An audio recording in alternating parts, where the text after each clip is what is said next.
هلا والله بأحلى متابعين. عمرك شفت حاجة بعينيك ومخك قالك لأ؟ في الفيديو ده هتشوف أغرب الخدع البصرية في العالم. خدع هتلخبط نظرك وهتخليك تشك في اللي عينك شايفاه. بجد خدع غريبة أول مرة هتشوفها ومش هتصدق اللي هيحصل قدامك. لو عجبك الفيديو ما تنساش تدعمنا بلايك واشتراك. أنا إبراهيم عودة، صلى على النبي ويلا بينا. ايه الجمال ده؟ اللي عاجبني في الفيديو ده فعلا انه مصدق ان هو بياكل، لا وكمان مستمر على كده. يخرب بيت عسلك يا جدع.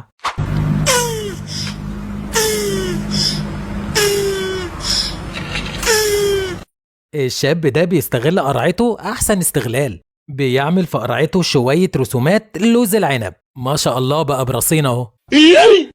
يا نهار ابيض على الكمية. تخيل كل اللي قدامكم دول عربيات صغيرة شكلهم رهيب جدا. بالله عليك يا نجم شبشبين كده على السريع علشان انا مستعجل بالله عليك. بس هاتلي كروكس بالله عليك ما تعمليش ابو صوابع. يا نهار ابيض على الناس صغيرين قد ايه. تخيل بقى قعدوا قد ايه علشان يدهنوا المبنى الكبير ده كله. ده قدامهم 10 سنين ولا هيخلصوا كمان. فعلا ده اكتر واحد شفته بيعمل خدع بصرية تحسها ان حقيقة فعلا. يا ابن الايه اكنها حقيقة.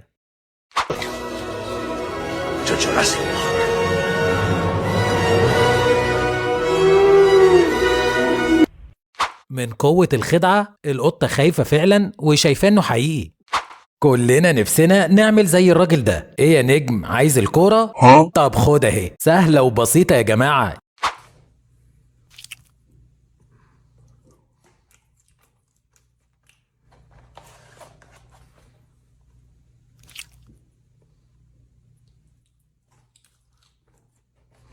ما شاء الله ده طالع من الكرتونة طازة. والله يا جدعان انتوا بتعملوا حاجات غريبة وعجيبة.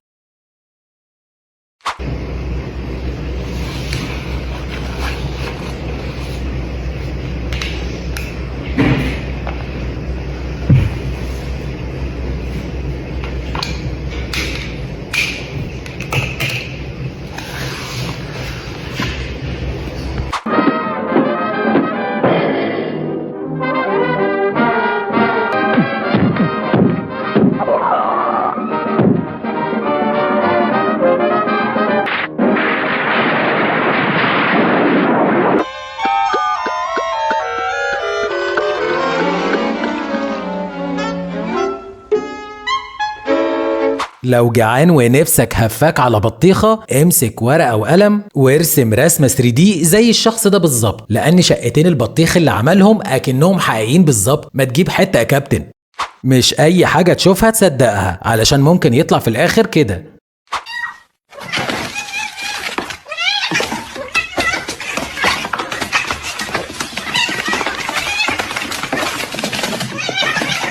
أنا عايزكم تركزوا في المقطع ده وقولوا لي إيه أكتر حاجة انخدعتوا فيها وكنتم مفكرينها حقيقة مش كيكة.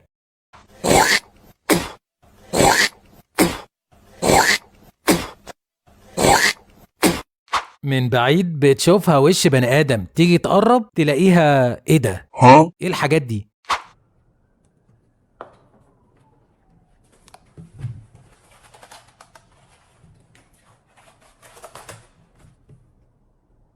ده في التصوير وصل لأبعد الحدود. هي فكرة عبقرية زي كده وبعد كده بتطلع بنتائج مبدعة.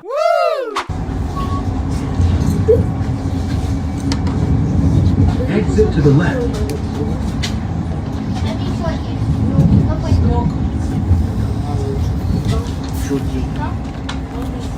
Niyə görə qız barmaqları? Bunun da səbəbi mənə qalsın. Deməli 7-8 dənə sosis götürüb dırnaq yerlərini kəsirik. Barmaqların daha realistik görsənməsi üçün xətt yerlərini düzəldirik. Barmaqlarımızı beləçiyinə düzəldirik, sonra atırıq qeynətməyə. Soğanların köməyi ilə də dırnaqlarımızı düzəldirik. Dırnaqlarımızı deyəndə qızın dırnaqlarına. Hot dog çörəyinə ketçup vurub sosislərimizi yerləşdiririk. Daha sonra qabımıza fırça ilə qan izləri veririk. Qız olmaq da çətindir deyirəm. Hər ay dırnaqlara nə qədər pul verirlər. Korreksiyası var, rəngi var, nə bilim nəyi var. Sosislərin üst hissəsinə ketçup vururuq, biraz da qaşıqla yayırıq, güvəndi qanlayıb. Və bu da sizə Halloween hot dogları. Hələlik. هنا فعلا بقى الخدع البصرية بجد. انتوا شايفين قدامكم راس صقر عادي جدا، بس لما تيجي تقرب منها تلاقي شوية قش على شوية كراكيب بتطلع لك النتائج المبدعة دي. ولا طائر واقف كده قدامك بتفكره حقيقي، ولما بتقرب منه بتلاقيه شوية كراكيب متلزقة في بعض. Wow.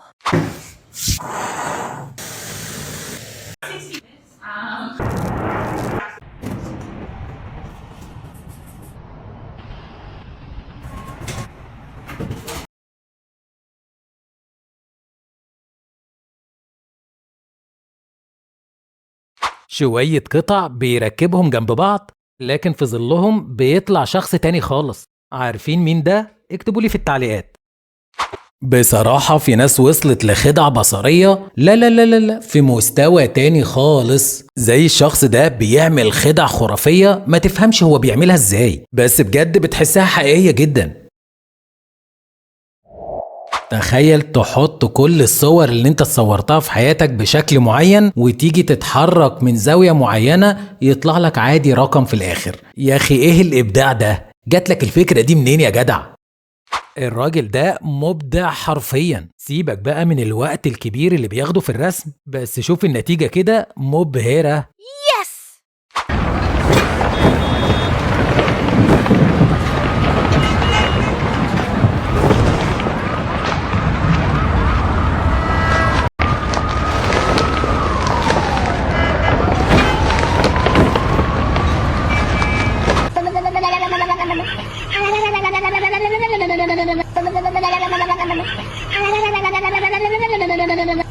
وهنا لما ترسم رسمة 3D في قلب البيت ومن جمدانها الكل فاكر انها حقيقة. يا لهوي ده شبه الحفرة بالظبط.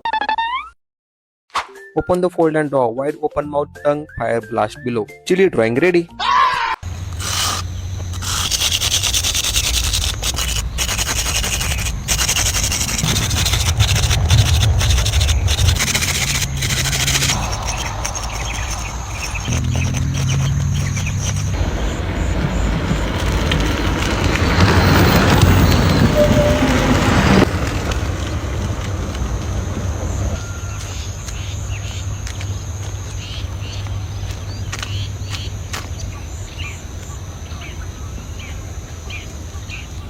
ايه منظر التليفون ده يا جماعة؟ هو في تليفون كده فعلا ولا هما راسمين على حتة ازازة ولا ايه؟ ما هو مش معقول المنظر اللي قدامي ده حقيقي.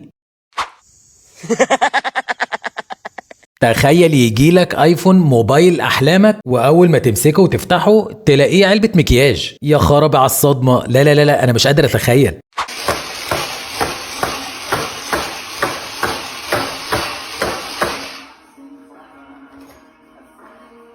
ده مش طبق مكرونة يا جدعان، ده تحفة فنية. لا لا لا لا انا هتفرج عليه مش هاكله.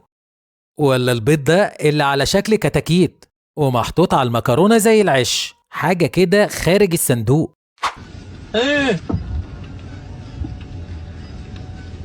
تكنولوجيا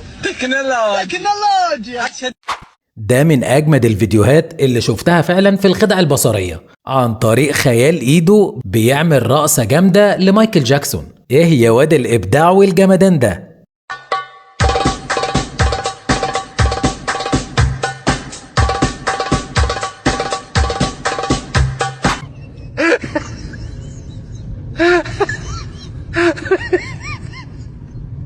شوية رسومات جنب بعض، تحرك الكتاب تلاقيهم بيتحركوا معاك وبيلعبوا كاراتيه ونازلين تلطيش في بعض.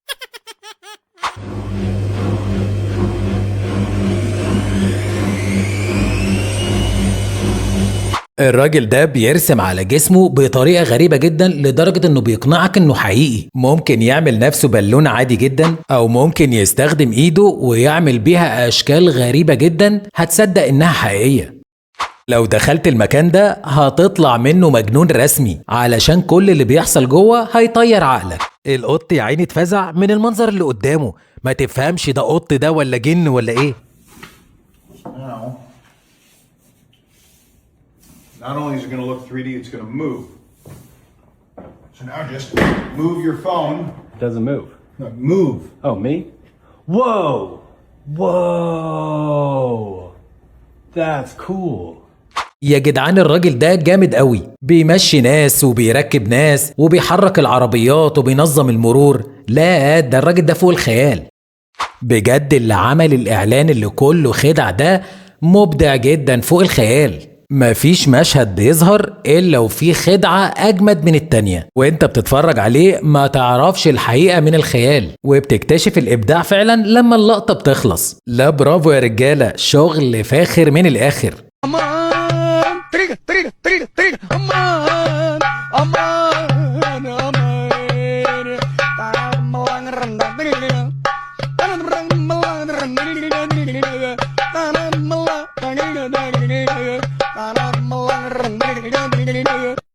الفنان ده عمل فن بسيط جدا، بيجيب قطعة من الطبيعة ويكملها بالرسم، حاجة كده بسيطة وجميلة في نفس الوقت. الرسمة دي 3D ومن جمدانها بتفكرها انها حقيقية بفكرة سهلة وبسيطة، بعد كده بتطلع بنتائج مذهلة.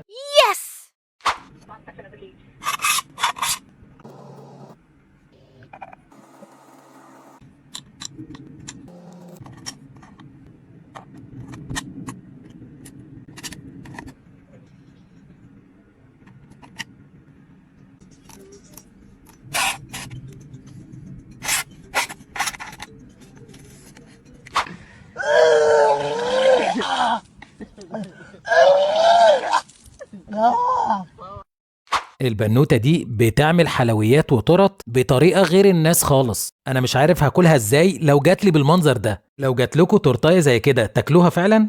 أنا أول ما شفته استغربت جدا، قلت إيه النور الغريب اللي جاي من الأرض ده؟ ولما قرب عجبني جدا الفكرة دي. قطر داخل فيه إضاءة يمين وشمال، والمكان كله مرصوص فيه كسر إزاز، وطبعا انعكاس الضوء مخلي الشكل خرافي. إيه رأيكم؟ قولولي عجبكم؟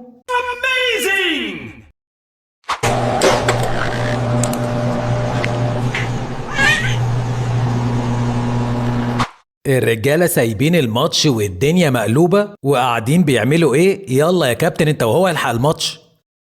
ولا شارع قدامك تفكره مفتوح وتخش تلبس في الحيطة. قوم يا ضنايا قوم، معلش هو شكله حقيقي فعلا. ثانية واحدة بس نشوف الراجل ده بيعمل ايه. يا نهار ابيض، ده الرجل الخفي ده ولا ايه؟ خلينا نشوف ده هيعمل ايه، هل فعلا هيختفي اكتر؟ يا نهار ابيض، ده الراجل اختفى فعلا، ده عامل شكل الزهور اللي ورا بالظبط. لا مبدع جدا.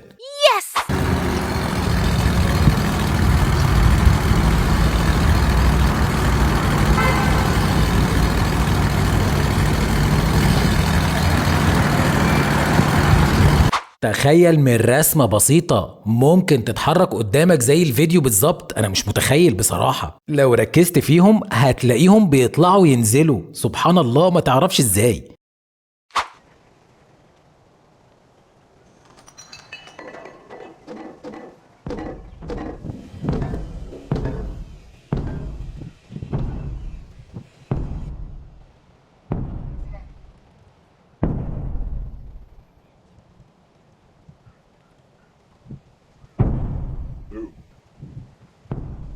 يا نهار ابيض على المنظر، تحس الناس واقفة والسلم هو اللي بيتحرك مع ان بيحصل العكس.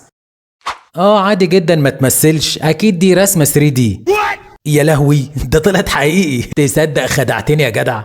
هو انت رايح فين يا جدع؟ انزل اسمع كلامي. ده فاكر ان ده مكوك فضائي فعلا. ارجع يا جدع، دي صورة.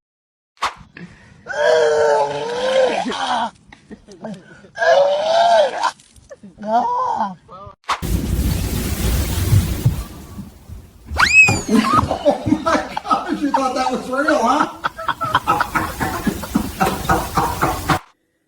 1, 2, 3, 4. 1, 2, 3. هي دي شبابيك يا جدعان ولا ايه؟ تحس انك شايف عيون قدامك، شكلها غريب جدا، اكن البيوت كلها طلع لها عيون وبتبص عليك.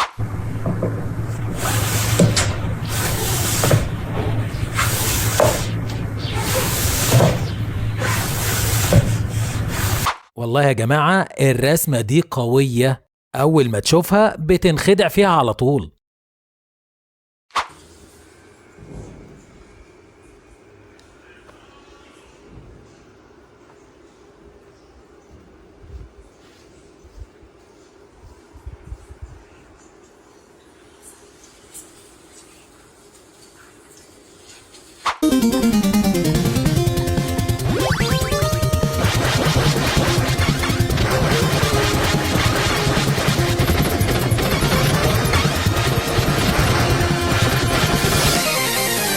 يا سيدي الفرختين دول قاعدين في وسط الحلة ورايقين ولا كأنهم قاعدين في جاكوزي. I just finished this carving in a piece of driftwood, and it's called I Drank Both Friday and Saturday, and I'm drinking again today. أنا بصراحة مش عارف من غير الراجل ده كنا هنمشي ازاي. يا ما شاء الله ده طلع هو اللي مظبط المرور.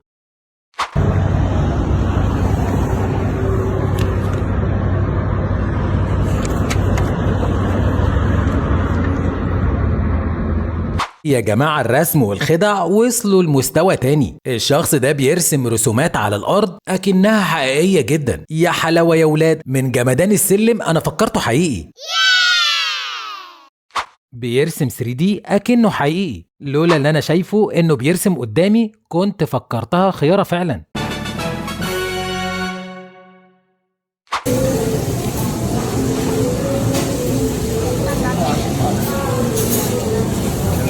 تخيل شوية رسم قدامكم بيتحول لفيديو في ثواني. هي الناس دي بتعمل كده ازاي؟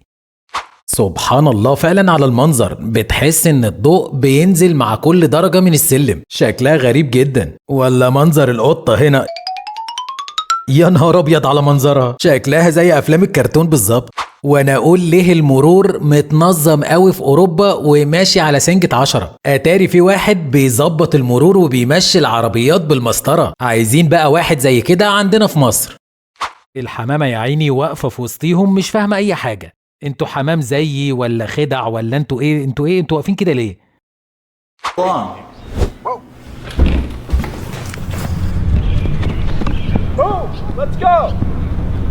الجامد في الفيديو ده انه نصه حقيقي والنص التاني رسمة. لو ركزتوا كده هتلاقوها كده فعلا.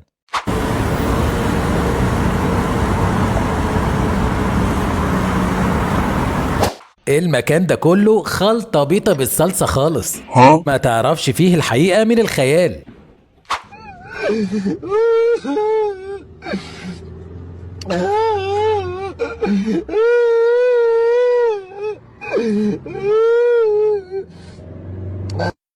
الراجل ده بيعمل من الخردة تحف فنية. هو ده فعلا الفنان اللي في مستوى تاني خالص.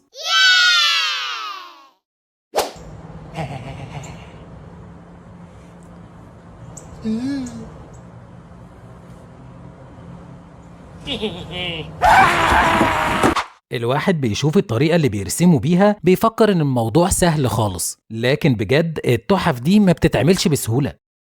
طب واحنا ذنبنا ايه في المنظر ده؟ ايه ده؟ ده طلعت خدعة يا ابن الايه. تصدق ان انا كنت فاكرها فعلا حقيقية؟ ايه ده يا جماعة؟ ده واحد من غير راس ده ولا ايه؟ ايه ده؟ ده طلع بيبص على الكاوتش. ده اكنه ما كانش ليه دماغ خالص. خدوا بالكوا هنا احنا بنتفرج على خيالهم مش على الناس خالص. ركزوا كده هتلاقي الناس صغيرة خالص وخيالهم اكبر منهم. يا نهار ابيض على المنظر. جد الاتقان اللي في الصورة دي بيخليك تشوفها اكنها حقيقية بالظبط. الشخص ده وصل في الرسم لليفل تاني خالص.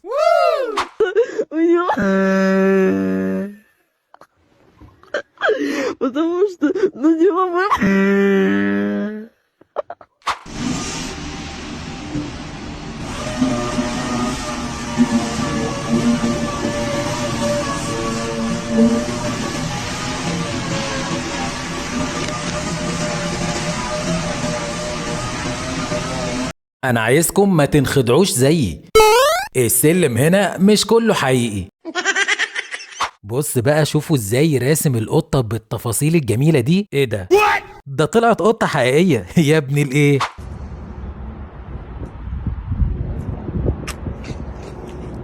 اول مرة في حياتي اشوف منظر كده. الكوتشي بيتفرد وبيرجع تاني. بحركة بسيطة في رسمة ممكن تخلي عصر الديناصورات يرجع يمشي من جديد. ايوه كده، العب يا ديناصور.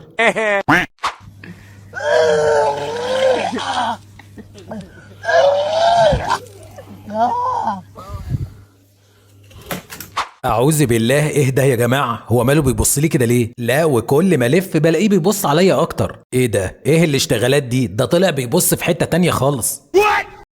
Диван BMW вынесли на улицу для того, чтобы сфотографировать.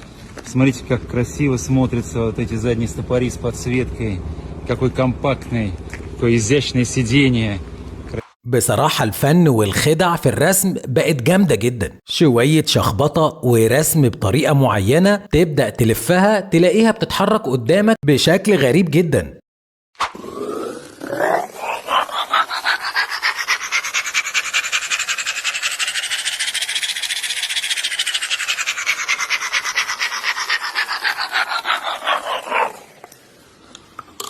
يا جماعة بصراحة ده من أجمل الكباري اللي أنا شفتها في حياتي. ما عملوش الكوبري يعدي من فوق المية، عملوه من تحت المية، مخلي شكل العربيات وهي بتعدي من تحت خرافي.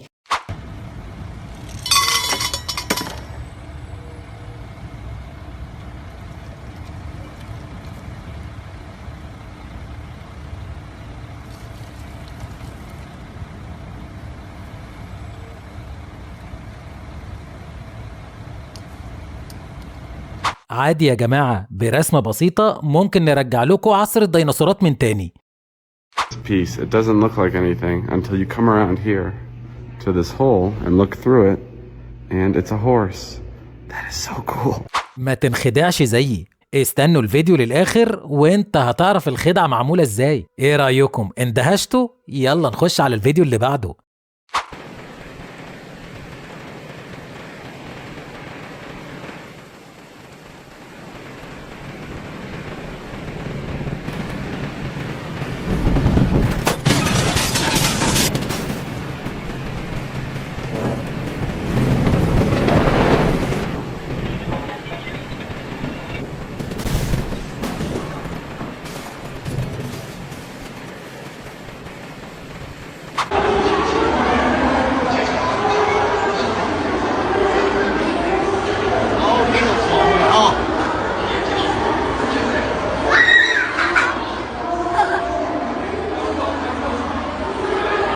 هنا بقى ما رسمش دماغه تاني، ده رسم قلب عادي جدا. ده شكله حقيقي بدرجة رهيبة.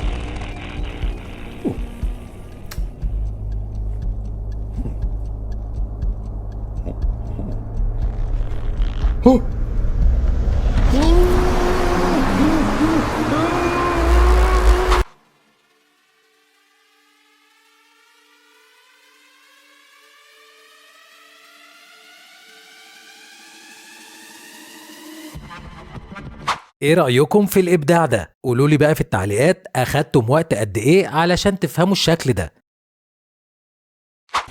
Вот такая работа получилась. أنا جالي ايرور أول ما شفت المقطع ده. هو ايه ده يا جماعة؟ ده شكله كده ذكاء اصطناعي ولا ايه؟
انا مش عارف المنظر اللي قدامي ده عمال يحفر يحفر يحفر وشكله كده هيطلع بترول في الاخر.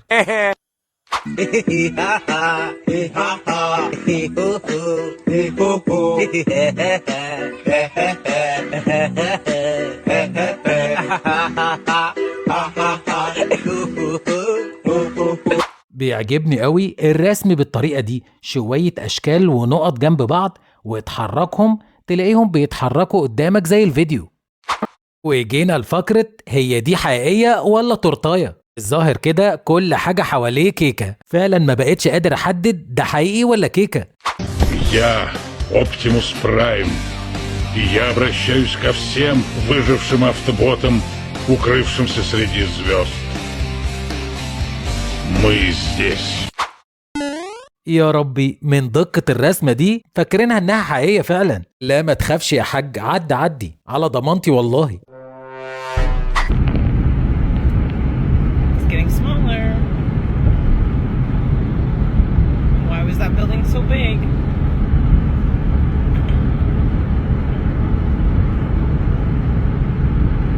Why is it so small? Why does it do that? I don't know. That was huge. Look how little it is. بجد انا عايزكم تشوفوا النتيجة، انا ما كنتش متخيلها كده. بورقة شجر وشوية مية بتطلع لك فيديو احترافي فوق الخيال. This is how long it really takes me to do my craft.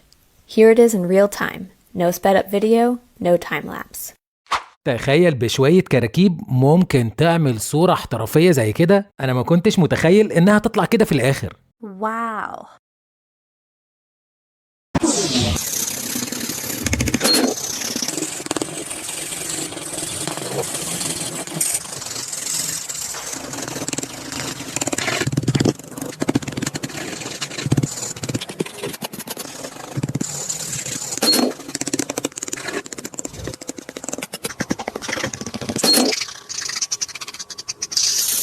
والله انا لو شفت الفيديو من الاول ما كنتش هتخيل انها معمولة بالسهولة دي. لا لا لا، شغل فاخر من الاخر.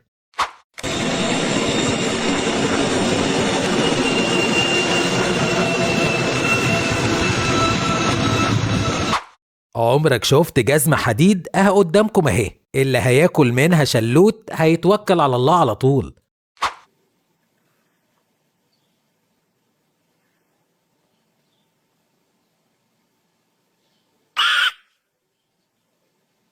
هو ايه الشكل ده يا جماعة؟ ما تخلوناش نتجنن. تشوفها من قدام شكل، تيجي تشوفها من الجنب تلاقيها شكل تاني خالص.